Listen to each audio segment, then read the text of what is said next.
খুশকি, চুল পড়া এইসব কারণের জন্য কি ভাবছো? পার্লারে যেতে হবে, চুল স্ট্রেটনিং করাতে হবে, স্মুথনিং করাতে হবে? কিচ্ছু করাতে হবে না। জাস্ট এই টিপসটা একটু দেখে নাও। যে জিনিসগুলো আমি নিয়েছি, চলো ছটাপট করে আগে সেই জিনিসগুলো তো নিয়ে নাও। এগুলো কিন্তু সব দিতে হবে, কোনোটা স্কিপ করলে একদম চলবে না। আর প্রায় জিনিস তো বাড়িতেই পেয়ে যাবে, স্কিপ করার দরকারই বা কি আছে? তোমরা বলো, তোমাদের কি প্রচুর পরিমাণে চুল পড়ছে? আমার যেমন এত চুল পড়েছিল 1-2 মাস আগে, এখন কিন্তু আমার বেবি হেয়ারও জন্মেছে, তার সাথে কিন্তু চুল পড়াটা একবারেই কমে গেছে। এখন 2-3 বার চুল ছোড়ার পর 5টা কি 6টা চুল ওঠে। এটা তো নর্মালি, এটা তো উঠবি। তো আমি যেই জিনিসগুলো নিয়েছি সেই জিনিসগুলো নেওয়ার পর তোমরা আবার সঙ্গে সঙ্গে তেল বানাতে চলে যেও না, তাহলে কিন্তু ঠিক প্রসেসটা তোমরা জানবে না। ভিডিওটা পুরোটা অবশ্যই দেখতে হবে। তো সবার ফার্স্টে আমি এখানে নিয়ে নিয়েছি জবা ফুল, পেঁয়াজ, আমলকি, মেথি, আদা, আর নিয়েছি কারিয়া পাতা। কারিয়া পাতাটার সাথে নিয়েছি কালো জিরা। তো তোমাদের চলো বলে দিই, আদার গুণ কি আছে জানো? আদা নাকি চুলের সামনের দিকে যে চুলগুলো ফেটে যায় না, সেই ফাটা চুলকে আর ফাটবে না এই তেলটা লাগানোর পর। আর নিয়েছি মেথি। মেথি কিন্তু আমাদের চুলের একটা আলাদাই শাইন আসে, সেটা তোমরা প্রায় অনেকে জানো। যারা জানো না, আমার কথা শুনে জেনে নাও বা গুগলে সার্চ করে দেখে নিতে পারো। এখানে কারি পাতা নিয়েছি। কারি পাতা কিন্তু শুধু যদি তেলের সাথে ফুটিয়েও লাগানো হয় তাহলে কিন্তু একটাও চুল পড়বে না, ওই যেগুলো নর্মাল পড়ে সেরকমই পড়বে। আর নিয়েছি আমলকি। আমলকি কিন্তু আমাদের চুলের গড়া শক্ত করতে অনেকটাই কাজ করে। নিয়েছি কালো জিরা।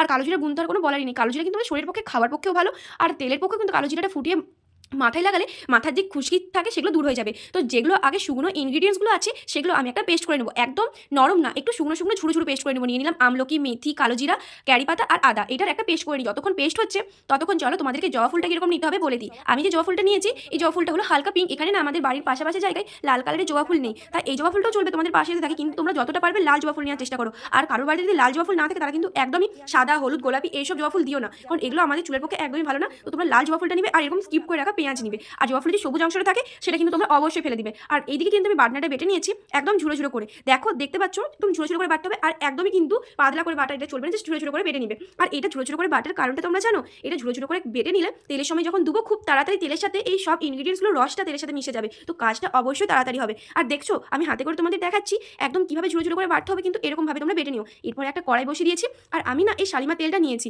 এই তেলটা কিন্তু অনেক পুরাতন, আর এই তেলগুলোতে অতটা মানে বাইরের যে ব্যবহারগুলো হয় না কেমিক্যাল, সেরকম নেই। তো এই তেলটা কিন্তু আমি খুব ভালো করে বের করে নিলাম কড়াইতে। আর তোমাদের পাশাপাশি দোকানে যদি এই তেলটা না থাকে, তোমরা কিন্তু প্যারাশুটের একটা তেল থাকে, সেটাও ইউজ করতে পারো। আর বা তোমাদের যে তেলটা ইচ্ছা হবে সেই তেলটা, নর্মাল নারকেল তেল যদি তোমরা বাড়িতে বানিয়ে রাখো সেটাও ইউজ করতে পারো। তো তেলটা হালকা গরম হয়ে যাওয়ার পরে দিয়ে দিলাম পেঁয়াজটা। আর পেঁয়াজটা দেওয়ার পরে দিয়ে দিলাম আমি জবা ফুলগুলো। সবার ফার্স্টে কিন্তু পেঁয়াজ আর জবা ফুলগুলো 1 থেকে 2 মিনিটের মতো ভাজবো। যখন ভাজবো দেখবো হালকা হালকা একটু কালারটা চেঞ্জ হয়ে গেছে, ঠিক তখনই বাকি ইনগ্রিডিয়েন্টসগুলো আমি দিয়ে দেবো। আর এই তেলটা বানানোর সময় কিন্তু তোমরা খুব খেয়াল রাখবে, কারণ প্রচুর পরিমাণে জবা ফুল থেকে রস বেরাবে। তো জবা ফুলের রসটা ফুটে কিন্তু তোমাদের গায়ে লেগে যেতে পারে।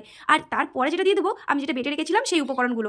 এরপরে কি করতে হবে? এরপরে কিন্তু একদম সিম্পলভাবে এটাকে নেড়ে চেড়ে দেখতে হবে। তোমরা দেখলেই বুঝতে পেরে যাবে যে একটা হালকা কারি পাতার মিষ্টি গন্ধ তোমাদের নাকে আসবে। আর একদম না খুব ভালো করে তেলের কালারটা কালচে কালচে হয়ে যাবে। তখনই তোমরা ভেবে নিবে যে তেলটা তৈরি হয়ে গেছে। বিশ্বাস করো, এই তেলটা একবার তোমরা লাগিয়ে দেখতেই পারো। আমি বলছি, আমার প্রচুর পরিমাণে চুল পড়ে যেত, আর এত পড়ে যেত আমি তো টেনশনে ছিলাম যে আমি কী করবো। তারপরে এই তেলটা কিন্তু আমি ইউটিউব দেখে বানিয়েছি, একটা দিদির ইউটিউব দেখে বানিয়েছি। তো তারপরে আমার অনেক কাজ দিয়েছে, আমি ভাবলাম তোমাদেরও একটু দেখিয়ে দিই। তো তারপরে তেলটা হয়ে গেছে। তেলটা ঠান্ডা হয়ে যাওয়ার পর আমি একটা কাঁচের বোতলে ঢেলে নিয়েছি। তো তোমরা কিন্তু যদি এটা উপকার পাও, অবশ্যই কিন্তু আমায় বলো যে তোমাদের ঠিক কতটা উপকার হলো। আর যদি ভিডিওটা তোমাদের হেল্পফুল হয়ে থাকে, প্লিজ একটা লাইক অ্যান্ড সাবস্ক্রাইব করে দিও।